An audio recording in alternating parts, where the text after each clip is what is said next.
देखो, हम लोगों की जो लास्ट क्लास हुई थी उसमें बेसिकली हम लोगों ने फ्रिक्शन के बारे में पढ़ा था, है ना? कि फ्रिक्शन क्या होता है, फ्रिक्शन कैसे पैदा होता है, फ्रिक्शन कहाँ होता है और कौन कौन से ऐसे फैक्टर्स हैं जिसकी वजह से फ्रिक्शन अफेक्ट होता है, राइट? तो आज हम लोग हमारा 12.3 सेक्शन ये कंटिन्यू करने जा रहे हैं। इसमें हम लोग फ्रिक्शन और नेसेसरी इविल इसके बारे में पढ़ेंगे। डन। तो ये बात तो समझ में आ ही रही है कि यार पढ़ना तो आखिर इस चैप्टर में फ्रिक्शन के बारे में ही है, बट यहाँ पे जो ये वर्ड आ गया इविल, ये वर्ड का मीनिंग क्या है? पहले तो नॉर्मल वर्ड का हम लोगों को मीनिंग पता करना है। तो मैं सादी से अगर डिक्शनरी खोलूँ और डिक्शनरी के अंदर ये देखूँ कि इविल का मतलब क्या होता है, तो यूजुअली इविल का मतलब क्या कहा जाता है? उस इंसान को जो बहुत ही ज़्यादा बैड इंटेंशंस रखता है, ठीक है, जो क्या रखता है? बैड इंटेंशंस रखता है, जो जैसे बोलते हैं ना चुड़ैल, डायन, है ना? और एक होते हैं हमारे सुपर हीरो, स्पाइडरमैन, बैटमैन। तो सुपर हीरो से हम क्या एक्सपेक्ट करते हैं कि ये लोग कुछ अच्छा अच्छा करेंगे, और जो हमारे विलन्स होते हैं उन विलन्स से हम लोग क्या एक्सपेक्ट करते हैं कि इनकी तो ज़रूर इंटेंशन ही बैड होगी, गलत काम करेंगे ये लोग। तो वैसे ही इस पर्टिकुलर सेक्शन में हम ये पढ़ने जाएंगे कि यार ये जो फ्रिक्शन है ये हमारे लिए क्या हमेशा यूज़फुल ही होता है, या फिर कभी कभी इस फ्रिक्शन की वजह से हम लोगों को कुछ गलत या कुछ गड़बड़ सिचुएशन में भी फंसना पड़ जाता है। यानी कि फ्रिक्शन की बुराइयों के बारे में बेसिकली हम लोग इस सेक्शन में पढ़ने जा रहे हैं। Done, okay.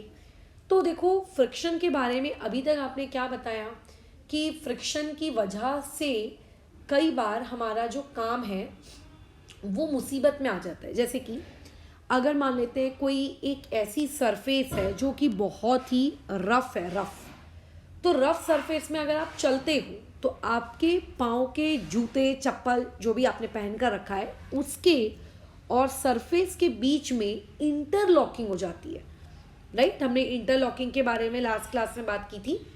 तो जिसकी वजह से फ्रिक्शन होता है और हम इजीली चल नहीं पाते।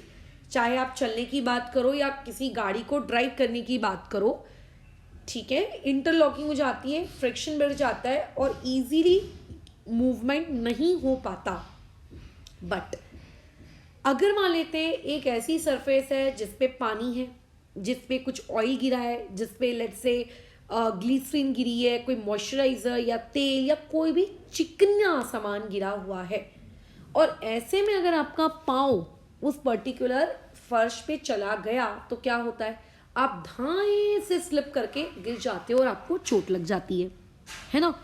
तो बेसिकली जब आपकी सरफेस पे फ्रिक्शन नहीं होता, ठीक है, जब आपकी सरफेस पे फ्रिक्शन नहीं होता तो नहीं होने की वजह से हम लोगों के स्लिप होकर गिर जाने के जो चांसेस हैं, ठीक है, स्किड हो जाने के जो चांसेस हैं वो क्या हो जाते हैं?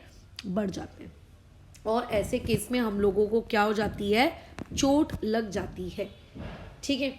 अगर आप अपनी पेंसिल से या पेन से या किसी भी अदर चीज़ से किसी भी सरफेस पे अगर आप लिखते हो और अगर वो सरफेस स्मूथ होती है तो आप उस पर ईजिली नहीं लिख पाओगे। आप अपनी जो सुंदर सुंदर प्यारी प्यारी हैंड राइटिंग बनाते हो ना, वो सुंदर सुंदर प्यारी प्यारी आप हैंड राइटिंग नहीं बना पाओगे। मतलब आपके लिखने के लिए भी क्या है? फ्रिक्शन रिस्पॉन्सिबल है।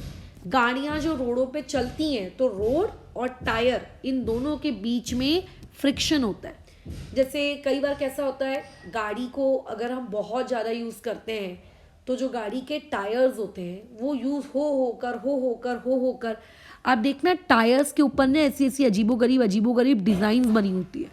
तो फिर आफ्टर लॉन्ग यूज़ अगर आपने उसको लंबे समय तक यूज़ किया तो आपका जो टायर होता है ना, वो टायर एकदम चिकना हो जाता है, एकदम स्मूथ हो जाता है। और ऐसे टायर से अगर आप गाड़ी चलाओगे तो आपकी जो गाड़ी है वो क्या हो जाती है? स्लिप हो जाती है। या फिर अगर आपने ऐसे टायर्स के साथ गाड़ी में ब्रेक लगाया तो गाड़ी सडन ब्रेक से रुकती नहीं है, वो धड़ से टर्न होके गिर जाती है, ठीक है। साइकिल वगैरह में भी ये चीज़ एक्सपीरियंस की होगी। तो अगर गाड़ियों में फ्रिक्शन, उनके टायरों में अगर फ्रिक्शन नहीं हुआ तो आपका गाड़ी को चला पाना बहुत ज़्यादा डिफ़िकल्ट हो जाएगा, थोड़ी सी गाड़ी चलेगी नहीं। और अगर आपको डायरेक्शन चेंज करना है तो इतना ज़्यादा स्मूथ होगा सरफेस कि आप क्या हो जाओगे, गिर जाओगे, है ना। तो इसीलिए फ्रिक्शन हमारे लिए बहुत ज़रूरी होता है। इसके अलावा एक एग्जाम्पल ये भी दिया है कि हम अपनी डे टू डे लाइफ में माचिस की तिल्ली जो जलाते हैं, माचिस जलाते हैं ना हम लोग, तो माचिस जलाने के लिए क्या होता है, तुम देखोगे माचिस की जो डिब्बी होती है, माचिस की डिब्बी के इस तरफ थोड़ा सा ब्राउन ब्राउन ब्राउन ब्राउन का रफ पार्ट होता है ना। इस तरफ एक ब्राउन कलर का क्या होता है, रफ पार्ट होता है। जैसे ही आप उस पर माचिस को सही से रगड़ते हो, आपकी माचिस जल जाती है। अगर आपने उस डिब्बी को बहुत ज़्यादा रगड़ दिया है तो उसके ऊपर जो ये इस तरीके का डिज़ाइन वाला पार्ट होता है वो धीरे धीरे मिट जाता है। और फिर अगर आप माचिस जलाने की कोशिश करते हो तो आपकी माचिस जलती ही नहीं है ना, बराबर माचिस आपकी जलती ही नहीं है। तो ऐसे केस में ये जो फ्रिक्शन है, ये फ्रिक्शन यहाँ पे आप लोगों को माचिस जलाने में भी हेल्प करता है। तुम देखोगे हमारे घर के अंदर के तरफ हम लोग, जैसे चलो घर के अंदर छोड़ो, हम लोग जो बाथरूम में जो टाइल्स लगाते हैं, हमारी जो वॉल यानी कि दीवार पे जो हम टाइल लगाते हैं वो मस्त होती है, चिकनी चिकनी होती है, मस्त एकदम, है ना। लेकिन अगर आप लोगों ने कोई वैसी ही सेम टाइल फर्श पे लगा दी ना, तो स्लिप होके गिरने के आपके चांसेस बढ़ जाते हैं। तो जो ज़मीन पे टाइल लगती है वो थोड़ी सी मैट फिनिश की होती है, हल्की सी रफ होती है, इतनी रफ भी नहीं होती कि आपको फील हो, बट हाँ दीवार पे लगने वाली टाइल के अपेक्षा वो क्या होती है, थोड़ी सी रफ होती है। तो वैसे ही आप देखोगे जब कोई फुटपाथ होता है या फिर कोई वॉक अवे ब्रिज होता है, वहाँ पे आपको इसी तरीके के डिज़ाइन वाले रफ सरफेस वाले आपको क्या देखने को मिलते हैं, वहाँ पे पत्थर देखने को मिलते हैं, वो चिपकाए हुए रहते हैं ताकि जब एक इंसान मूव कर रहा है, तेजी से चल रहा है, तो वहाँ पे फ्रिक्शन रहे, फ्रिक्शन की वजह से वो गिरे नहीं। ठीक है, तो यहाँ भी आपको फ्रिक्शन देखने को मिलता है। तो बेसिकली इस पूरे चैप्टर में एंटायर जगह पे आपको अलग अलग फ्रिक्शंस के एग्जाम्पल दिए। फिर उन्होंने एक एग्जाम्पल ये भी दिया है कि ये जो लड़की है, जैसे ठंडी लग रही है, क्या करते हैं, हाथ अपन लोग रब करते हैं। तो जब हम लोग हाथ रब करते हैं तो तुम देखना कुछ देर बाद आपको ऐसा लगता है कि आपके पाम्स के बीच में, हाथों के बीच में हीट प्रोड्यूस हो गई है। तो यानी कि फ्रिक्शन जो होता है, फ्रिक्शन हीट भी प्रोड्यूस कर सकता है। तो ये वाली जो लाइन है कि आपके स्कूल एग्जाम में in the form of true and false पूछी जा सकती है कि फ्रिक्शन क्या हीट प्रोड्यूस करता है। बिल्कुल, फ्रिक्शन हीट प्रोड्यूस करता है ना, बराबर। अच्छा, तो क्या हीट प्रोड्यूस करना अच्छी बात है क्या? तो देखो, अगर ठंडी का मौसम है, आप हाथ को रब कर रहे हो और आपके हाथों को रब करने से अगर हीट प्रोड्यूस हो रही है तो हमें मज़ा आता है, क्योंकि ठंडी ना यार, किसको अच्छा नहीं लगेगा। बट अब मान लेते एक मशीन है, मशीन चल रही है। जब मशीन चलती है तो ऑब्वियस है कि उसके अलग अलग पार्ट्स के बीच में फ्रिक्शन प्रोड्यूस होता होगा, बराबर।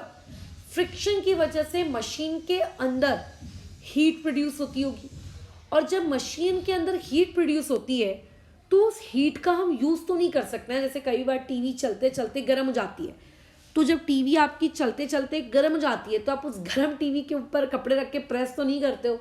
वो हीट प्रोड्यूस हुई लेकिन वो वेस्ट हो गई, we are not using it.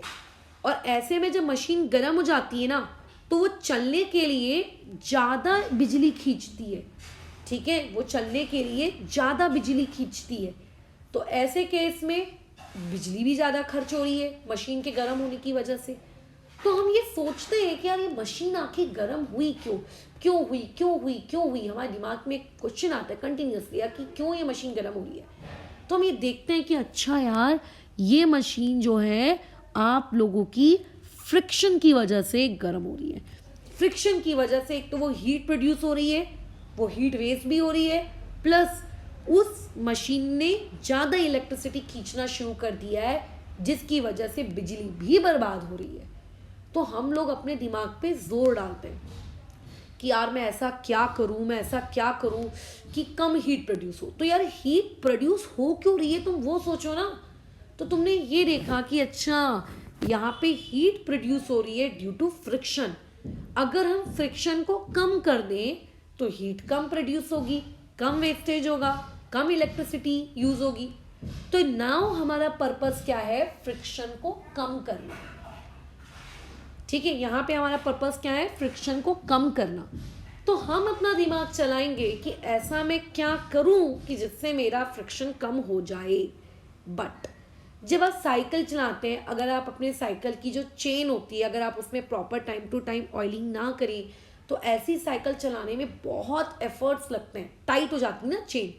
तो आप क्या करते हो, आप साइकिल वाले के स्टोर पे जाते हो, आप वहाँ पे ऑयलिंग कराते हो, फिर आपकी चेन स्मूथ जाती है, आप पेडल बहुत ही आसानी से मार पाते हो।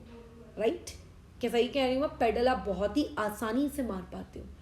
तो यहाँ पे आपको क्या है, फ्रिक्शन ज़्यादा होना आपके लिए फायदेमंद रहा नहीं, यहाँ पे भी आपने फ्रिक्शन को कम किया। तो एक्चुअली ऐसे कई सिनेरियो आ सकते हैं जहाँ पे आपको फ्रिक्शन को बढ़ाने की नीड पड़े, या कई ऐसे सीन आ सकते हैं जहाँ पे आपको फ्रिक्शन को घटाने की नीड पड़े। जब हम लोग कैरम बोर्ड खेलते हैं तो हम चाहते हैं कि हमारी सरफेस स्मूथ हो। अगर कैरम की सरफेस रफ लगती है तो हम पाउडर डाल के फ्रिक्शन कम करते हैं। लेकिन जब हम रोड पे गाड़ी चलाते हैं तब हम अपने टायरों को इस तरीके से लेते हैं कि ज़्यादा फ्रिक्शन मिले। हम जब ग्राउंड में खेलने जाते हैं तो हम ऐसे जूते चप्पल पहनते हैं जिसमें हमको फ्रिक्शन ज़्यादा मिले ताकि हम स्लिप होके गिरे नहीं। तो अलग अलग कंडीशन में आपको फ्रिक्शन को रिड्यूस भी करना पड़ सकता है। ठीक है, आप लोगों को फ्रिक्शन को इंक्रीज भी करना पड़ सकता है। तो नेक्स्ट क्लास में हम ये पढ़ेंगे कि कौन सी ऐसी चीज़ है जो फ्रिक्शन को इंक्रीज करेगी और कौन सी ऐसी चीज़ है जो फ्रिक्शन को रिड्यूस करेगी। और इसी को पढ़ने के साथ साथ हम लोगों का ये वाला जो टॉपिक है फ्रिक्शन के बारे में स्पेशली, ये कल की क्लास में ख़त्म हो जाएगा। फिर हमारा एक ही टॉपिक रह जाएगा, दैट इज़ फ्लूइड फ्रिक्शन। उसको हम नेक्स्ट क्लास में कंप्लीट करके ये वाले चैप्टर को फुल स्टॉप लगाएंगे। ठीक है, तो फिलहाल इस डिस्कशन को